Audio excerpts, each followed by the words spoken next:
మూడవ ప్రపంచ యుద్ధం మొదలైందా?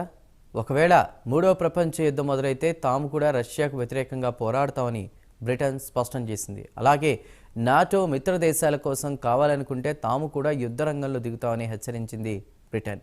ఒకవేళ రష్యా మరో తూర్పు యూరోపియన్ దేశాన్ని కబళించాలని చూస్తే మాత్రం తాము చూస్తూ ఊరుకోం, తాము యుద్ధ రంగంలోకి దిగి రష్యాను అడ్డుకుంటామని బ్రిటన్ మిలిటరీ చీఫ్ గురువారం నాడు చెప్పారు. బ్రిటన్ ఆర్మీ చీఫ్ ఇంకా ఏమన్నారో ప్రత్యేక కథనంలో మరింత సమాచారాన్ని తెలుసుకుందాం.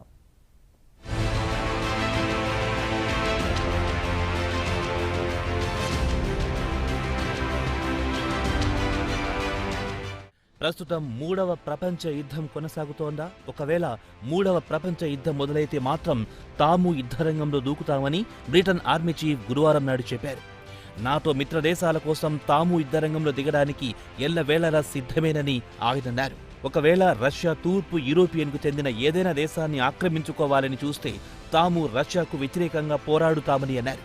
Deputy chief British defence staff రాబో మాగ్వాన్ ఈ విషయాలను హౌస్ ఆఫ్ కామన్స్ లో చెప్పారు. సభలో ఉన్న సభ్యులు కూడా తనతో అంగీకరిస్తారని భావిస్తారని అన్నారు. ఒకవేళ ఈ రోజు రాత్రి తూర్పు యూరోప్ దేశాన్ని రష్యా కబళిస్తే వెంటనే రష్యాపై యుద్ధానికి సన్నద్ధంగా ఉండాలని ఆయన పిలుపునిచ్చారు. తాజా ఆర్మీ చీఫ్ వ్యాఖ్యలతో ఎంపీలంతా ఆశ్చర్యపోయారు.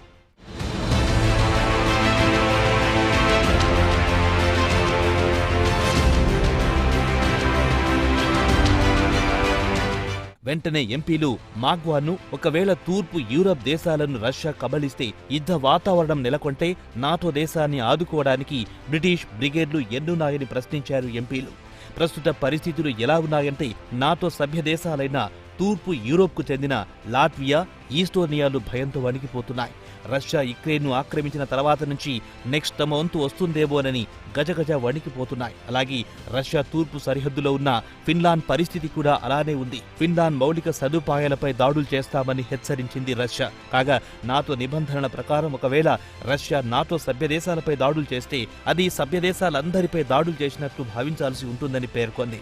ఇక్కడ అసలు విషయానికి వస్తే ఒకవేళ మాగ్వాన్ రష్యాపై బలంగా తన వాదన వినిపించి రష్యా అంతు చూస్తామని గొప్పలు పలికినా ఒకవేళ తూర్పు యూరోప్లో పరిస్థితులు చేదాటితే వాటిని బ్రిటిష్ మిలిటరీ నాటో దళాల తరపున పోరాడే సత్తా కలిగి ఉందా అని అనుమానాలు తలెత్తుతున్నాయి. అదే విషయాన్ని బ్రిటన్ ఎంపీలు సభలో ప్రస్తావించారు.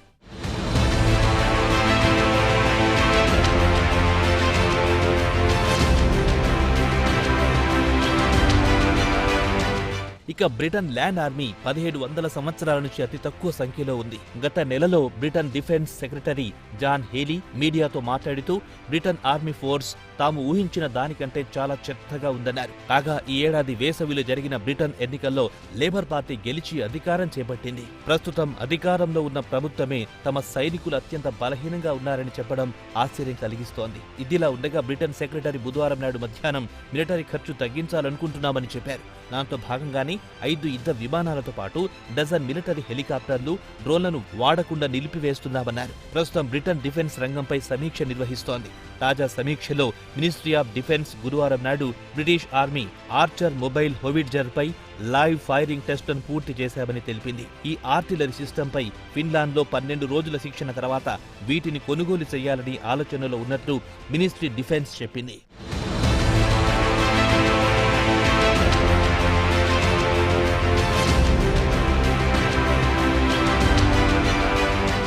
తాజా పరిణామాల నేపథ్యంలో రష్యా ఘాటుగా స్పందించింది. బ్రిటన్లో ఉన్న రష్యా రాయబారి ఆండ్రీ కెలిన్ తాజా పరిణామాలపై మాట్లాడుతూ బ్రిటన్ ప్రత్యక్షంగా యుక్రెయిన్ తరపున పోరాడుతోంది కదా అని నిలదీశారు. ప్రస్తుతం కొనసాగుతున్న యుద్ధంలో యుక్రెయిన్ బ్రిటన్లో తయారు చేసిన ఆయుధాలు వినియోగిస్తోందన్నారు. బ్రిటన్లో తయారైన స్ట్రోమ్ షార్ట్స్ మిసైల్ను మాస్కో దాని చుట్టుపక్కల ప్రాంతాలపై దాడులకు వినియోగిస్తుందని ఆరోపించారు. ప్రస్తుతం అకస్మాత్తుగా రష్యాకు నాటో దేశాలకు మధ్య ఉద్రిక్తత తలెత్తడానికి ప్రధాన కారణం రష్యా యుక్రెయిన్ మధ్య యుద్ధం మొదలై సుమారు 1000 రోజులు దాటిపోయిన క్రమంలో రష్యాకు నాటో దేశాలకు మధ్య మాటల యుద్ధం మొదలయ్యింది. గురువారం నాడు రష్యా రాయబారి బ్రిటన్పై తీవ్ర స్థాయిలో ధ్వజమెత్తారు.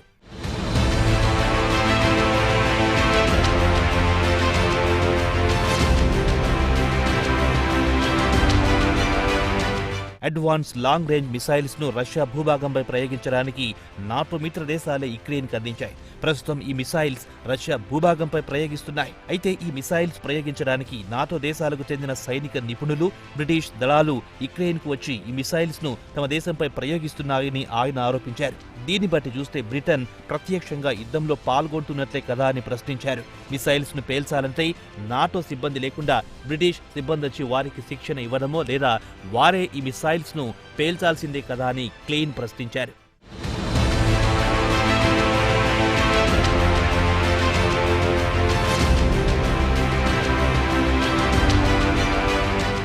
ఇదిలా ఉండగా ప్రస్తుతం రష్యా, బ్రిటన్ల మధ్య మాటల యుద్ధానికి ప్రధాన కారణం పాశ్చాత్య దేశాలు అమెరికా, బ్రిటన్లు యుక్రెయిన్ తమకు రష్యాపై ప్రయోగించడానికి లాంగ్ రేంజ్ మిసైల్స్ కావాలని కోరడం, దీనికి వారు ఆమోదించడం జరిగిపోయాయి. ఇంతకు ముందు యుక్రెయిన్, అమెరికా కానీ యుక్రెయిన్ మిత్ర దేశాలు కానీ లాంగ్ రేంజ్ మిసైల్స్ వినియోగించడానికి అనుమతించలేదు. ప్రస్తుతం ఈ దేశాలు తమ విధానాల్లో మార్పులు చేర్పులు చేసుకున్నాయి. అయితే జో బైడెన్ యుక్రెయిన్ కు లాంగ్ రేంజ్ మిసైల్స్ ను గ్రీన్ సిగ్నల్ ఇచ్చిన వెంటనే బ్రిటన్ కు చెందిన స్ట్రోమ్ షాడో మిసైల్స్ అత్యంత అధునాతనమైనవి వినియోగించడానికి అనుమతించింది. దీంతో రెట్టించిన ఉత్సాహంతో యుక్రెయిన్ రష్యాపై దాడులను మొదలెట్టింది.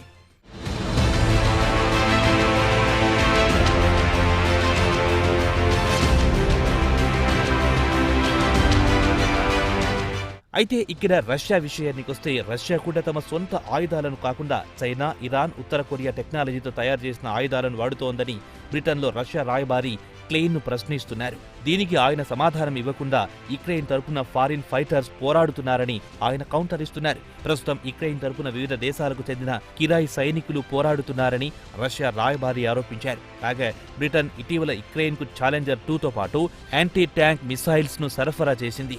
అయితే ఇవి పరిమిత స్థాయిలో క్రాస్ బోర్డర్స్ ఆపరేషన్ కు వినియోగించాలని కోరింది. అయితే ఇటీవల బ్రిటన్ లాంగ్ రేంజ్ మిసైల్స్ ను స్ట్రోమ్ షాడోస్ ను సరఫరా చేసింది. మొత్తానికి చూస్తే పాశ్చాత్య దేశాలు యుక్రెయిన్ కు మద్దతుగా ఆయుధాలను సరఫరా చేస్తున్నాయనేది స్పష్టంగా తెలుస్తోంది.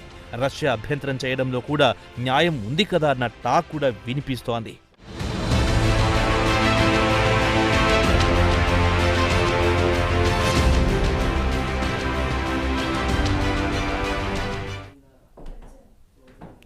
రాష్ట్రంలో ప్రజాపాలన విజయోత్సవాలు నిర్వహించాలని కాంగ్రెస్ ప్రభుత్వం కీలక నిర్ణయం తీసుకుంది. ఈ విజయోత్సవాలు డిసెంబర్ 1 నుంచి 9వ తేదీ వరకు నిర్వహించనున్నారు. అలాగే ఈ నెల 30న మహబూబ్ నగర్లో రైతు సదస్సుకు ఏర్పాట్లను అధికారులు సిద్ధం చేస్తున్నారు. అంతేకాకుండా